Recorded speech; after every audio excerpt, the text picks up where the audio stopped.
ശ്യാംരാജ്, ഇപ്പോൾ പാലക്കാടും പന്തളവുമാണ് കഴിഞ്ഞ തദ്ദേശ തെരഞ്ഞെടുപ്പ് നിങ്ങളുടെ കൈവെള്ളയിൽ വെച്ച് തന്ന രണ്ടിടങ്ങൾ. അപ്പോൾ ഈ രണ്ട് മാതൃകകൾ ചൂണ്ടിക്കാണിക്കാൻ നിങ്ങൾക്ക് കഴിയുമോ എന്ന വിമർശനം കോൺഗ്രസ് ഉന്നയിക്കുന്നുണ്ട്, പലയിടങ്ങളിൽ CPM ഉന്നയിക്കുന്നുണ്ട്. മുൻപാണെങ്കിൽ ഇപ്പോൾ കേന്ദ്ര സർക്കാരിന്റെ പദ്ധതികൾ ആണ് എല്ലാ തദ്ദേശ സ്ഥാപനങ്ങളെയും ഏറ്റവും മികച്ചതാകാൻ കാരണം എന്ന് ചോദിക്കുമ്പോൾ പാലക്കാട്ടും പന്തളത്തും നിങ്ങൾ അത് എന്തുകൊണ്ട് നടപ്പിലാക്കിയില്ല, അല്ലെങ്കിൽ അങ്ങനെയാണെങ്കിൽ കേരളത്തിലെ ഏറ്റവും മികച്ചത് നിങ്ങളുടെ രണ്ട് മാതൃകകളാണോ എന്നൊരു ചോദ്യം തിരിച്ചു ചോദിക്കുന്നുണ്ട്. ഈ പന്തളം നഗരസഭ തിരിച്ചു പിടിക്കുമെന്നുള്ളതാണ് LDFന്റെ പ്രഖ്യാപിതമായ വെല്ലുവിളി. എന്താണ് മറുപടി? LDF അങ്ങനെ വെല്ലുവിളിക്കട്ടെ മാധു, അവർക്ക് വെല്ലുവിളിക്കാനല്ല മറ്റൊന്നും പറ്റില്ല. ഇത് പന്തളവും പാലക്കാടും മാത്രമൊന്നുമല്ല, ഇനി എത്ര നഗരസഭ ഞങ്ങൾ പിടിക്കാൻ പോകുന്നു എന്ന് നിങ്ങൾ കണ്ടു. അത് ഞങ്ങളുടെ പാലക്കാട് നഗരസഭ അടക്കമുള്ള നഗരസഭകളോട് ഞങ്ങളുടെ മോഡലുകൾ തന്നെയാണ്. എന്താ സംശയിക്കുന്നത്? കേന്ദ്ര സർക്കാരിൻ്റെ എത്രയോ കോടികളുടെ പദ്ധതികൾ ഞങ്ങളവിടെ നടപ്പാക്കി കഴിഞ്ഞു. അപ്പോൾ അതിലൊന്നും ഒരു സംശയവും വേണ്ട. ഇവിടെ നോക്കൂ, ഇപ്പോൾ കേരളത്തിൽ ഇന്ന് ഏറ്റവും കൂടുതൽ ഒരു നല്ല രീതിയിൽ മുമ്പോട്ട് പോകാൻ പറ്റുന്ന പ്രവർത്തനങ്ങളുമായിട്ട് ഞങ്ങൾ പോയി കഴിഞ്ഞു. അതിനകത്ത് ഇടതുപക്ഷത്തിന് പലതും പറയാം. അവർ അതിനകത്ത് എനിക്ക് ഇപ്പോൾ ചർച്ചയിൽ ഒരു തിരിഞ്ഞു വന്ന ഒരു വിഷയത്തെക്കുറിച്ച് എനിക്ക് വളരെ രസകരമായിട്ട് തോന്നിയത്, BJPയുടെ വോട്ട് കുറയുന്നത് കൊണ്ട് LDFന് കിട്ടുമെന്നൊക്കെയാണ് പറയുന്നത്. ഇത് ഏത് കാലഘട്ടത്തിലാണ് നമ്മളൊക്കെ ജീവിച്ചിരിക്കുന്നത്? കേരളത്തിൻ്റെ രാഷ്ട്രീയ ചരിത്രത്തിൽ ഒരു കാലത്തും മാധ്യമങ്ങളുടെയോ ഏതെങ്കിലും രാഷ്ട്രീയ നിരീക്ഷകരുടെയോ ഒന്ന് തലോടലേറ്റിട്ടല്ല ഞങ്ങൾ വളർന്നത്.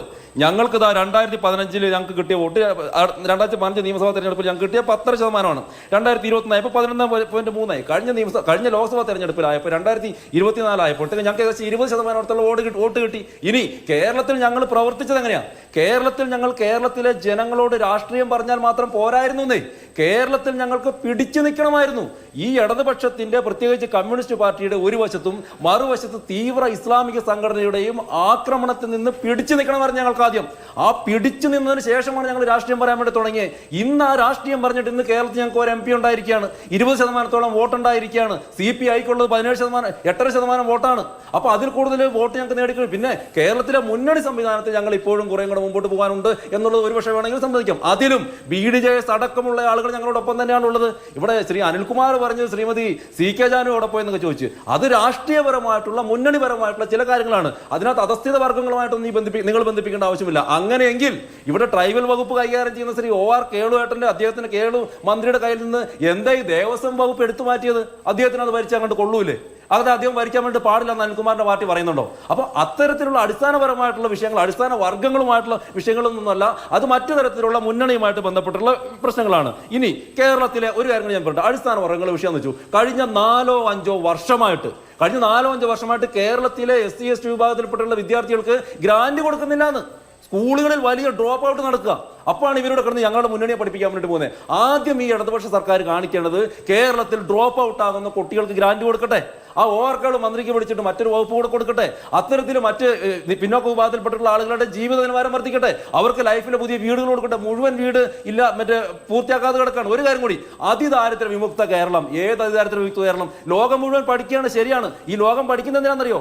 ടാർപോളിൻ വലിച്ചു കിട്ടിയ വീടുകളെന്ന് പറയുന്ന രൂപങ്ങളിലുള്ളവരെ പോലും പണക്കാരായിട്ട് കേരള സർക്കാർ പ്രഖ്യാപിച്ചത് എങ്ങനെയാണ് എന്നുള്ളത് ലോകം പഠിച്ചുകൊണ്ടിരിക്കുകയാണ്. ഒരു ഇലക്ഷൻ മുമ്പിൽ വന്ന് നിൽക്കുമ്പോഴത്തേക്ക് ജനങ്ങളെ പറ്റിക്കാൻ വേണ്ടി ഇപ്പൊ ഇവരിതിന് ന്യായീകരണം പറഞ്ഞ് ദാരിദ്ര്യമുക്തം അതിദാരിദ്ര്യമുക്തം വേറെയാണെന്നൊക്കെ പറഞ്ഞാണ്. സംഭവം ഒരു ഇലക്ഷൻ വന്ന് മുന്നിൽ നിന്നപ്പോൾ ഈ കേരളത്തിലെ ജനങ്ങളെ പറ്റിക്കാൻ വേണ്ടിയിട്ട് ഒരു കണക്കുമായിട്ട് വന്നു. അപ്പൊ അതിനപ്പുറത്തേക്ക് അതിനകത്തും ഒരു കാര്യവുമില്ല. പിന്നെ ഇവിടെ UDF എന്താണ് കാണിക്കുന്നത്? കോൺഗ്രസ് പാർട്ടി എന്താണ് കാണിക്കുന്നത്? ജമാഅത്തെ ഇസ്ലാമി പോലെയുള്ള അതിഭീകര സംഘടനകൾ ബംഗ്ലാദേശിന് ഈ വർഷം തന്നെയാണ് 100 കണക്കിന് വരുന്ന ഹിന്ദു കൂട്ടക്കൊലകൾ നടത്തിയ ജമാഅത്തെ ഇസ്ലാമി. ആ ജമാഅത്തെ ഇസ്ലാമിയുടെ ഇന്ത്യൻ രൂപവുമായിട്ട് ഇവരിവിടെ ചങ്ങാത്തത്തിലാണ്. ആ ജമാഅത്തെ ഇസ്ലാമിയുമായിട്ട് ചർച്ച നടത്തിയിട്ടുണ്ടെന്ന് കേരളത്തിന് മുഖ്യമന്ത്രി പിണറായി വിജയൻ പറഞ്ഞിട്ടുണ്ട്. ഇരു കക്ഷികളും, LDFും അതെ UDFും അതെ, കേരളത്തിലെ ഈ ജമാഅത്തെ ഇസ്ലാമി പോലെ SDPI പോലെയുള്ള തീവ്രവാദ സംഘടനകളുമായിട്ട് ചേർന്നുകൊണ്ടാണ് മുമ്പോട്ട് പോകുന്നത്. ഇവിടെ അതല്ല ചർച്ച ചെയ്യപ്പെടേണ്ടത്. കേരളത്തിന്റെ പ്രത്യേക ഒരു സാഹചര്യത്തിൽ ഈ രീതിയിൽ മുമ്പോട്ട് പോകുന്ന സമയത്ത് എങ്ങനെയാണ് ഇവർക്ക് ഈ കൂട്ടരുമായിട്ട് ചങ്ങാത്തം കൂടാൻ വേണ്ടി പറ്റുക? അപ്പൊ ഇത്തരത്തില് നാടിന്റെ വികസനത്തിൽ ഒരു കാര്യങ്ങളും ചെയ്യാതെ രണ്ട് കൂട്ടരും ഇവിടെ കഴിഞ്ഞ ഒരു 5 വർഷക്കാലം എടുക്ക്, അല്ലെങ്കിൽ 3 വർഷക്കാലം എടുത്തു. ഇവിടെ പ്രതിപക്ഷം സമരം ചെയ്തിട്ടുള്ള വിഷയങ്ങൾ എന്തൊക്കെയാണെന്ന് ഈ പറയുന്ന ഇവിടെ ആരെ യഥാർത്ഥത്തിൽ ഒക്കച്ചങ്ങായിമാരായിരിക്കുക? കേവലമായിട്ട് BJP-ക്കെതിരെ ആരോപണം ഉന്നയിക്കുന്നതിനപ്പുറത്തേക്ക് യഥാർത്ഥത്തിലുള്ള ഒക്കച്ചങ്ങായിമാരായിരിക്കുക ഇന്ത്യ മുന്നണിയല്ലേ? ഈ പിണറായി വിജയനെതിരെ വേണ്ട രീതിയിൽ ഒരു മറുപടി പറയാൻ, ഒരു സ്റ്റേറ്റ്മെന്റ് വിടാൻ വേണ്ടി VD സതീശന് ഇതുവരെ കഴിഞ്ഞിട്ടുണ്ടോ?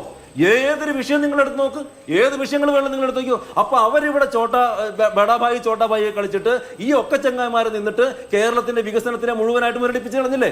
ഒറ്റ കാര്യം ഞാൻ പറയാം. ഇവിടെ PM ശ്രീ പദ്ധതി കേരളത്തിലോട്ട് കൊണ്ടുവന്നു. എന്താണ്? ഒരു ബ്ലോക്കിലെ 2 സ്കൂളുകൾ വീതം എടുത്തിട്ട് 5 കോടിയോളം വരുന്ന രൂപ ആ സ്കൂളിന്റെ വികസനത്തിന് വേണ്ടിയിട്ട് കിട്ടുകയാണ്. ഇവിടെ പിണറായി വിജയന്റെ മക്കള്, ഈ രമേശ് ചെന്നിത്തലയുടെ മക്കള്, ഇവരൊക്കെ പഠിച്ചിരിക്കുന്നത് കേരളത്തിന് പുറത്തും കേരളത്തിന് അടുത്തുമായിട്ടുള്ള പ്രൈവറ്റ് സ്ഥാപനങ്ങളിലാണെന്നേ. എന്നെ പോലെ സാധാരണക്കാരെ പോലെ ഉള്ള ഈ പാർട്ടിക്ക് കേരളത്തിലെ മുഴുവൻ സാധാരണക്കാരുടെ ഇവരുടെ പാർട്ടികൾക്ക് തന്നെ വേണ്ടിയിട്ട് കൊടി പിടിക്കുന്ന ആളുകളുടെ മക്കൾ പഠിക്കേണ്ട സർക്കാർ സ്കൂളുകൾക്ക്, ആ സ്കൂളുകളിൽ വികസനം വേണ്ടെന്നാണ് LDF-ഉം UDF-ഉം പറഞ്ഞത്. ഒരുമിച്ചല്ലേ ഇവർ പറഞ്ഞത്? ഒരുമിച്ച് പറയാണ് PM ശ്രീ വേണ്ട, 5 കോടിയുടെ വികസനം വേണ്ട, ഈ നാട്ടിലെ സാധാരണക്കാരായിട്ടുള്ള കുട്ടികൾ പഠിക്കണ്ട, അവരുടെ സ്പോർട്സിന് വികസനം വേണ്ട, അവർക്ക് വലിയ നല്ല രീതിയിലുള്ള ക്ലാസ് റൂമുകൾ വേണ്ട, അവർക്ക് വലിയ ഇൻഫ്രാസ്ട്രക്ചറൽ ഡെവലപ്മെന്റ് വേണ്ട എന്നല്ലേ ഇവർ പറഞ്ഞിട്ടുള്ളത്. അപ്പൊ വികസനത്തിന്റെ കാര്യത്തിൽ വികസനത്തിനെ പിന്നോട്ടടിക്കുന്ന കാര്യത്തിൽ ഇവർ ഒരുമിച്ചാണ്. ഇവര് നാട്ടിൽ അഴിമതി നടത്തുന്നത്. ശബരിമല വിഷയം എടുത്തോളൂ. ശബരിമല വിഷയത്തിൽ ഇപ്പോഴും കേരളത്തിലെ മാധ്യമങ്ങൾ ചർച്ച ചെയ്യുന്നത് എന്താ? മാധ്യമങ്ങൾ നമ്മൾ ചർച്ച ചെയ്യുന്നത് UB ഗ്രൂപ്പ് കൊടുത്ത 5 കിലോഗ്രാം സ്വർണ്ണത്തെ കുറിച്ച് മാത്രമാണ്. അതുകൊണ്ടാണ് തുടക്കം മുതൽ ഞങ്ങൾ പറഞ്ഞത് കഴിഞ്ഞ 30 വർഷത്തെ ശബരിമലയിൽ കഴിഞ്ഞ 30 വർഷത്തെ അഴിമതിയെ കുറിച്ചിട്ട് കേന്ദ്ര ഏജൻസികൾ അന്വേഷിക്കണം.